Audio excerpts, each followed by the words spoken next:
Hello बच्चों। आज हम पढ़ने जा रहे हैं हमारा क्लास 9th का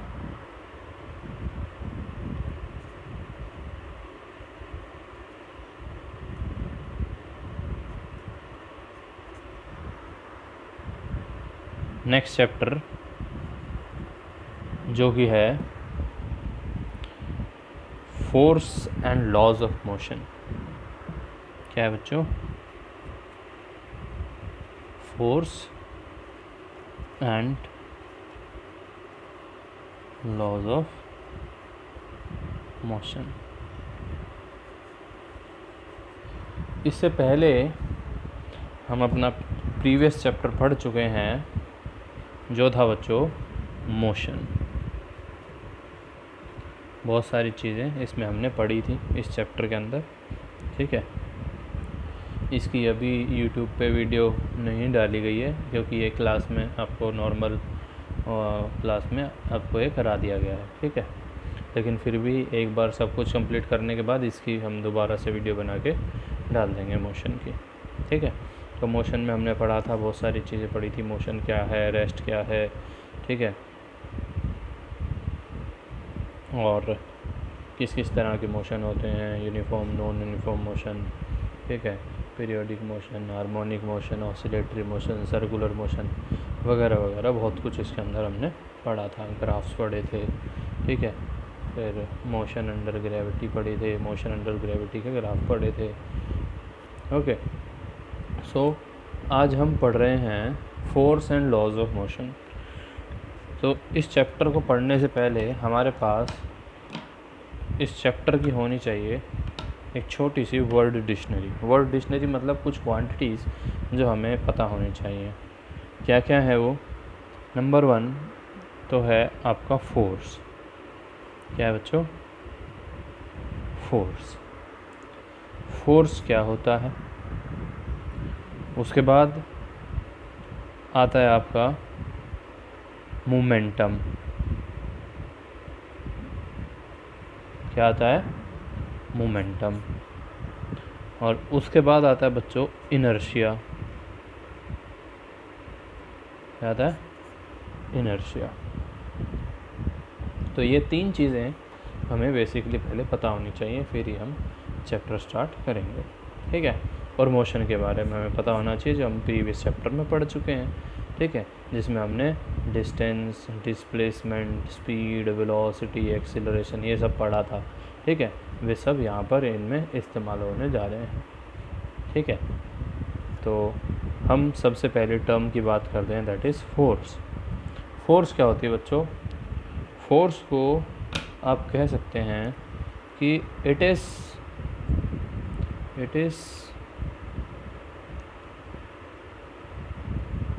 any external effort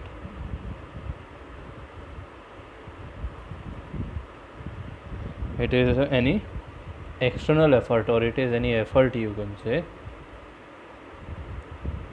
और छोटी क्लासेस में आपने पढ़ा होगा एनी पुश और पुल, ठीक है। ब्रैकेट में लिख देता हूँ मैं। एक्सटर्नल एफर्ट मतलब या तो हम किसी चीज़ को पुश करेंगे या पुल करेंगे, ठीक है। तो it is any external effort to change the shape, comma size और पोजीशन ऑफ एनी बॉडी, ठीक है, in the form of push और पुल, है ना। किसी भी चीज़ के ऊपर कोई एक्सटर्नल एफर्ट लगाना, जिसकी वजह से या तो उस बॉडी की शेप चेंज हो जाए, ठीक है, या बॉडी का साइज़ चेंज हो जाए, या उसकी पोजीशन चेंज हो जाए, तो उस एक्सटर्नल एफर्ट को कहा जाता है क्या? फोर्स, ठीक है। इसके बारे में आप क्लास 8 में पढ़ चुके होंगे, ठीक है। फोर्स से रिलेटेड आपका एक चैप्टर है, force and pressure I think. वहाँ पर आपने पढ़ी होंगी फोर्स क्या होती है। एंड फोर्स को अगर बेसिकली हम क्लासिफाई करें तो दो प्रकार की होती हैं। Number 1 contact force and number 2 is non contact force. Okay, contact जो एक्चुअल फिज़िकल कॉन्टैक्ट में आने से लगे, जो एक्चुअल फिज़िकल कांटेक्ट में आने से लगे, जैसे मस्कुलर फोर्स। मस्कुलर फोर्स क्या होती है? मसल से फोर्स लगाना किसी भी बॉडी के शेप, उस पोजीशन चेंज करने के लिए, ठीक है। जैसे यहाँ पर रखा है मार्कर, पेन, स्केच पेन, इस पे मैं ये फोर्स लगा रहा हूँ, ये यहाँ से यहाँ चला गया, तो मेरे हाथ से जो फोर्स लगी है कौन सी है? मस्कुलर फोर्स है। क्या मैं इसको बिना लगाए यहाँ से दूसरी जगह पे भेज सकता हूँ? नहीं ना। तो ये हाथ से लगी है। अगर किसी और तरीके से भेज सकता हूँ और वो इसके कांटेक्ट में नहीं है तो वो क्या होगी? नॉन कांटेक्ट फोर्स होगी, ठीक है।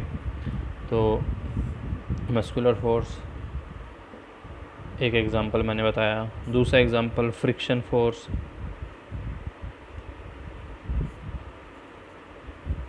ये भी क्या है? कांटेक्ट फोर्स का एग्जांपल है। नॉन कांटेक्ट फोर्स का एग्जांपल क्या है बच्चों? Non contact force like electric force, magnetic force,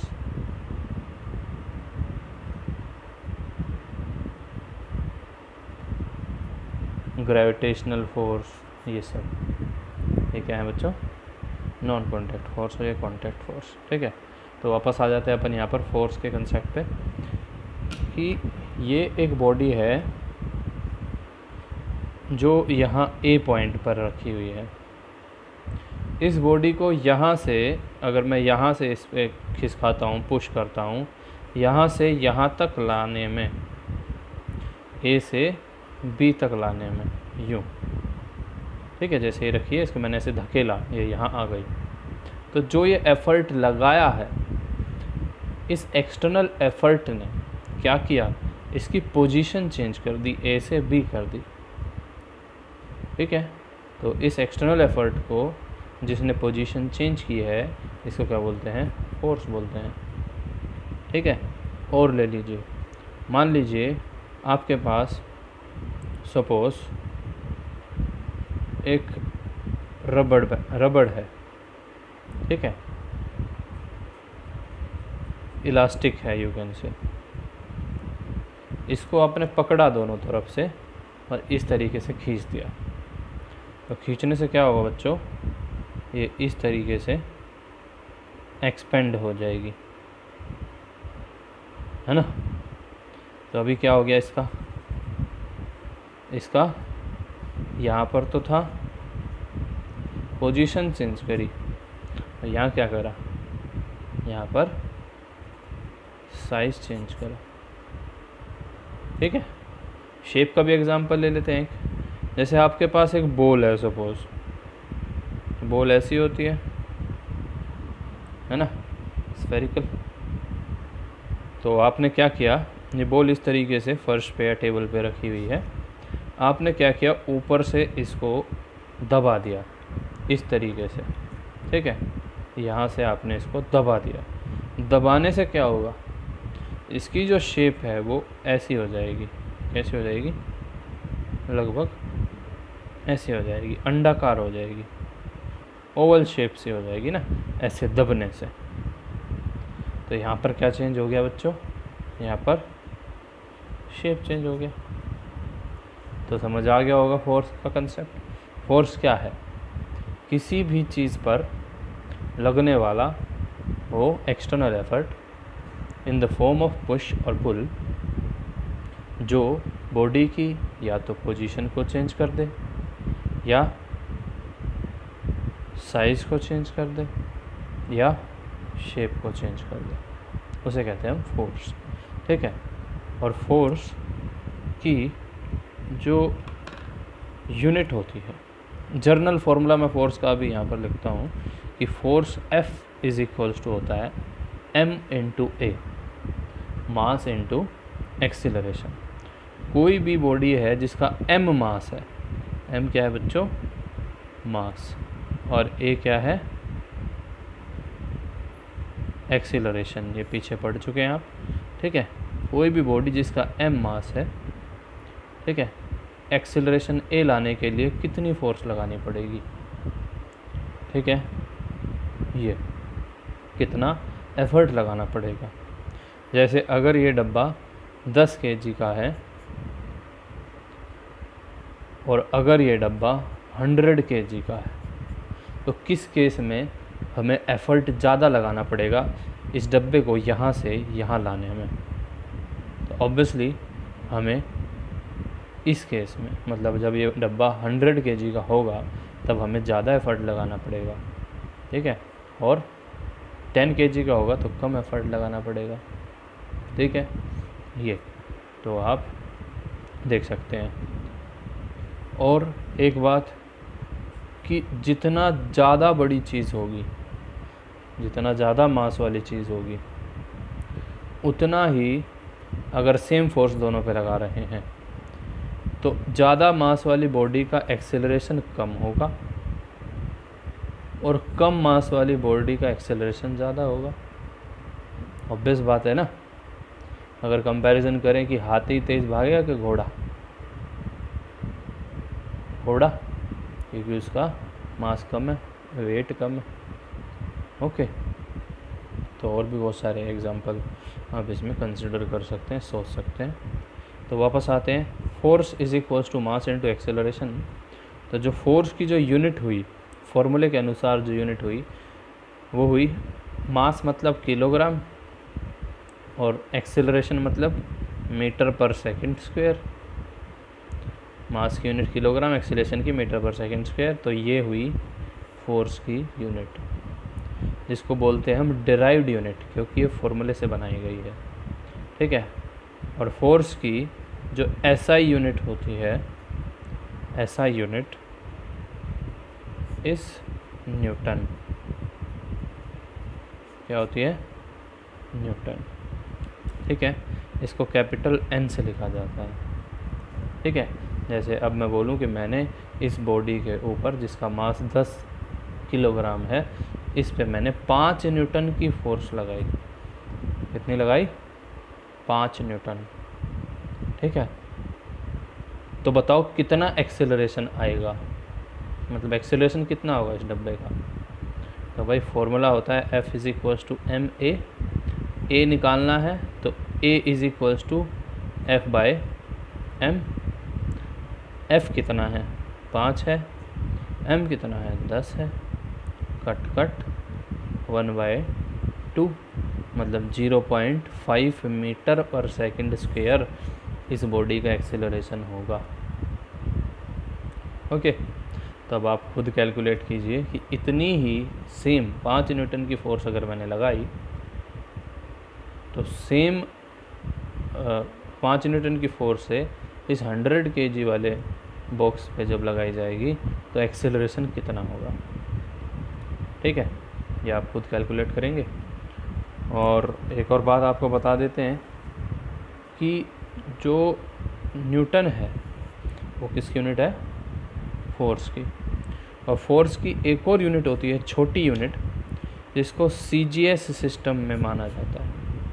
ठीक है, ये तो है बच्चों MKS सिस्टम के अकॉर्डिंग, ये है CGS। अब CGS के अकॉर्डिंग क्या होती है, और MKS में जो होती है वही होती है बच्चों SI और MKS बराबर होती है।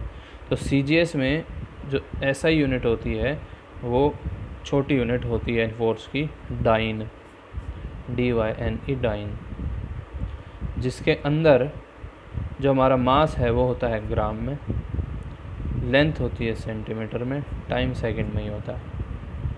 ठीक है, तो डाइन मतलब ग्राम सेंटीमीटर पर सेकंड। ठीक है, न्यूटन मतलब किलोग्राम मीटर पर सेकंड स्क्वायर है यहाँ पर भी, ठीक है। और इन दोनों में जो रिलेशन होता है, 1 न्यूटन इज इक्वल्स टू होता है 10⁵ dyne. 1 newton is equals to 10⁵ dyne, ठीक है। देखिए, इसको ध्यान से समझिए और इसी के नोट्स बनाइए इसमें से ही, ओके। जैसे जैसे मैं जो चीज़ें पढ़ाता गया हूँ, और कोई डाउट होएगा तो आप पूछ सकते हैं, कमेंट कर सकते हैं यूट्यूब पे भी, और व्हाट्सएप वाले ग्रुप में भी आप पूछ सकते हैं, ओके। Thank you.